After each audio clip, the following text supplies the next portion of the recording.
Hello guys, नमस्कार। कैसे हैं आप लोग? स्वागत है आपका एक बार फिर से आपके अपने YouTube चैनल टेक अभियान में। मैं आपका दोस्त और डिजिटल मार्केटिंग एक्सपर्ट डिजिटल अभियान। तो आज हम बात करने जा रहे हैं एसईओ के बारे में। SEO search engine optimization. Search engine optimization क्या होता है, इसको हम किसी चीज़ से कंपेयर कर सकते हैं। अब एसईओ जब भी बात आता है तो वो कहा जाता है कि ये बहुत ही ज़्यादा टफ है, बट मुझे तो बहुत ही ज़्यादा आसान लगता है क्योंकि इसका प्रैक्टिकल करना, अगर आपने प्रैक्टिकल सीख लिया तो ये बहुत ही ज़्यादा आसान होने वाला है। तो चलिए वीडियो स्टार्ट करते हैं, लेकिन स्टार्ट करने से पहले एसईओ के बारे में मैं एक पॉइंट कहना चाहूँगा कि सपोज आपको कहीं जाना है तो आप अपने आप को अट्रैक्ट क्यों बनाते हैं?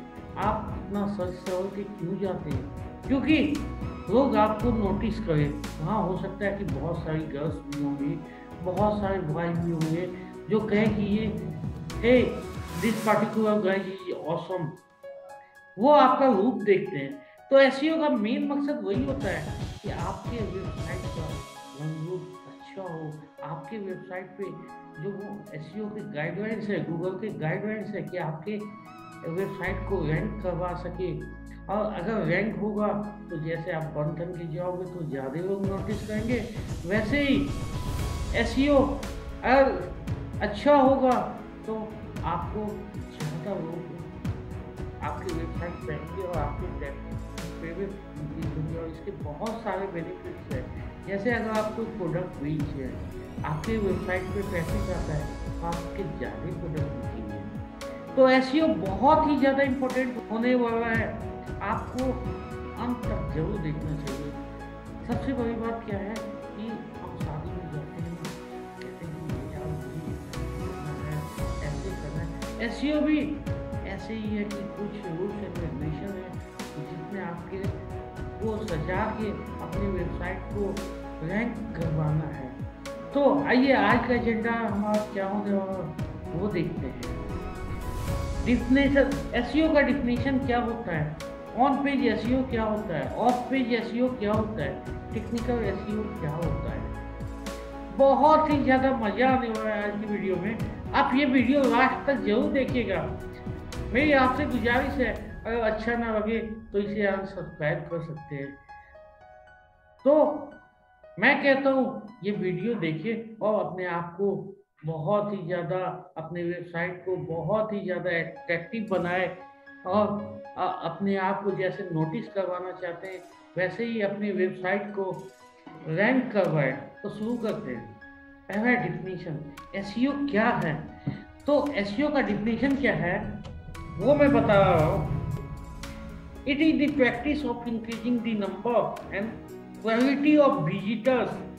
जैसे मैंने आपको बताया ना कि लोग आपको नोटिस करें, वैसे ही it is the practice of increasing the number and quality of visitor to a website by improving ranking in the algorithmic search engine result. आप इसे ये कह सकते हैं कि जैसे आप शादी में जाते हो या कहीं फंक्शन में जाते हो तो आप बहुत अच्छी चीज़ पहन के जाते हो कि आपको नोटिस करें। वैसे ही एसईओ का सिंपल सा डिफिनेशन है कि अपने वेबसाइट को गूगल के गाइडलाइंस के हिसाब से ऐसा बनाना कि वो आप पे क्वांटिटी है तो आए ही।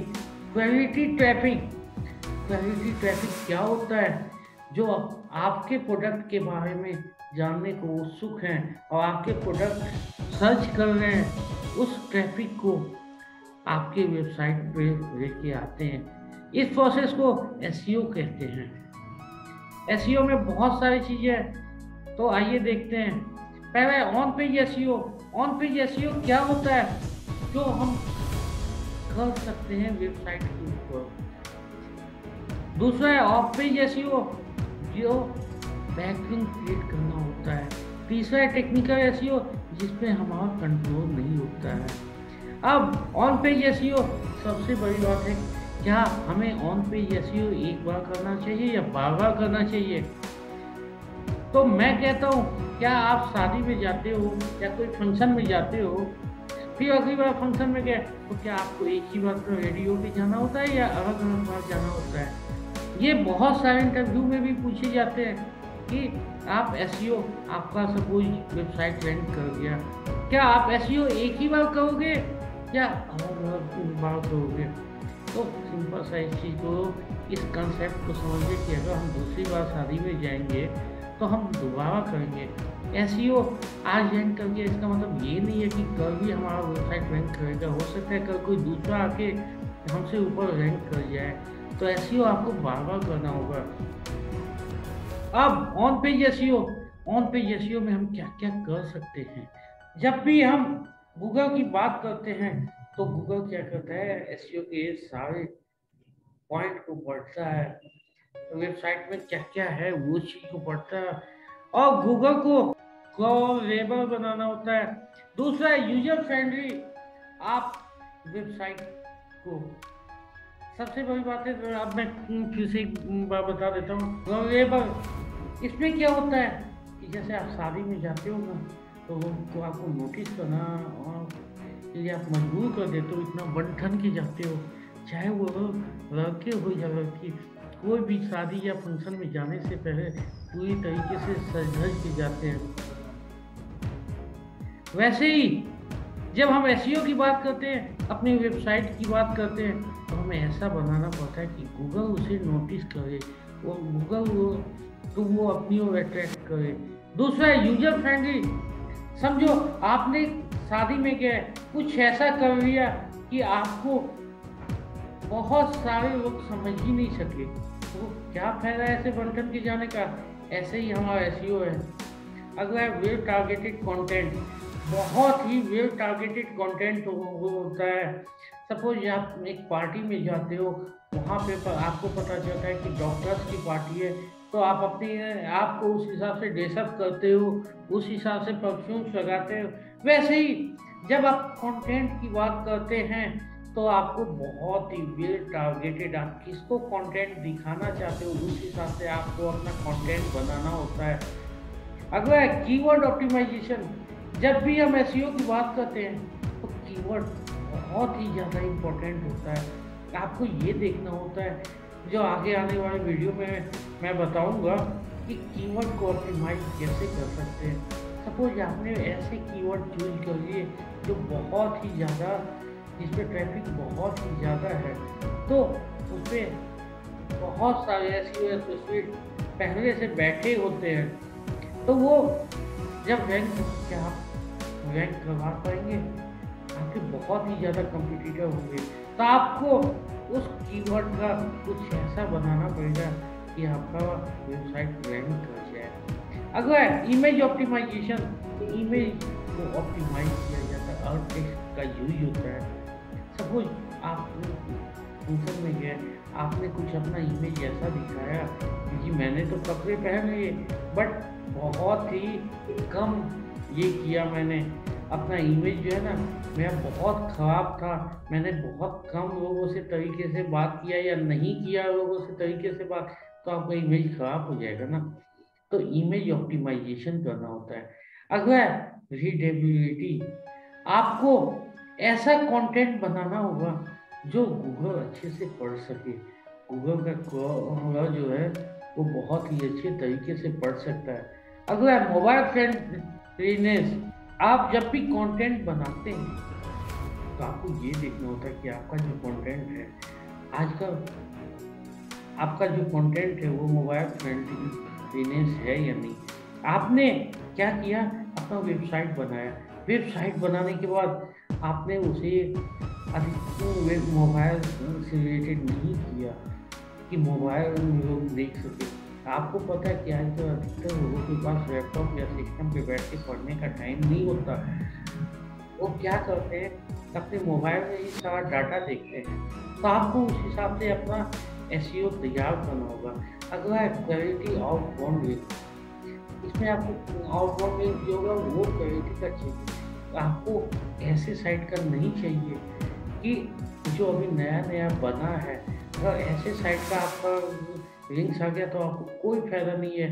हाँ, आपके नीश में जो बहुत ही ज़्यादा एक्सपर्ट है और वो अगर अपना लिंक्स डालते हैं तो बहुत ही अच्छा होगा। इसमें दो चीज़ें हैं, जो आपको बहुत ही समझना पड़ता है। एक है रिंग अर्निंग और एक है रिंग बिल्डिंग। जब भी वो बात करते हैं ना तो कहते हैं कि मैं रिंग बिल्डिंग करूँगा, रिंग अर्निंग की बात नहीं करते।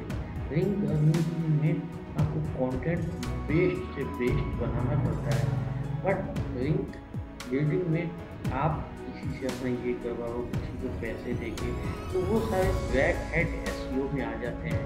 तो इससे क्या होगा कि आपका कुछ टाइम के लिए वेबसाइट तो रैंक कर जाएगा, बट कुछ टाइम के बाद आपका वेबसाइट को पेनल्टी राइज कर देगा, आपसे पेनल्टी लेगा और आपकी वेबसाइट को कभी रैंक नहीं होने देगा। अगला जो सबसे ज़्यादा इम्पोर्टेंट है वेबसाइट स्ट्रक्चर। जब भी आप अपना वेबसाइट बनाते हैं ना तो आपको बहुत ही अच्छा स्ट्रक्चर बनाना होगा, तभी लोग आपकी ओर अट्रैक्ट होंगे। अब मैं एक एग्जाम्पल देता हूँ। जब आप पार्टी में जाते हैं और आपको कुछ अच्छे लोगों से बातचीत करते हुए देखा जाता है, क्वालिटी और परफॉर्मेंस का एग्जाम्पल है, इसे ध्यान से सुनिएगा।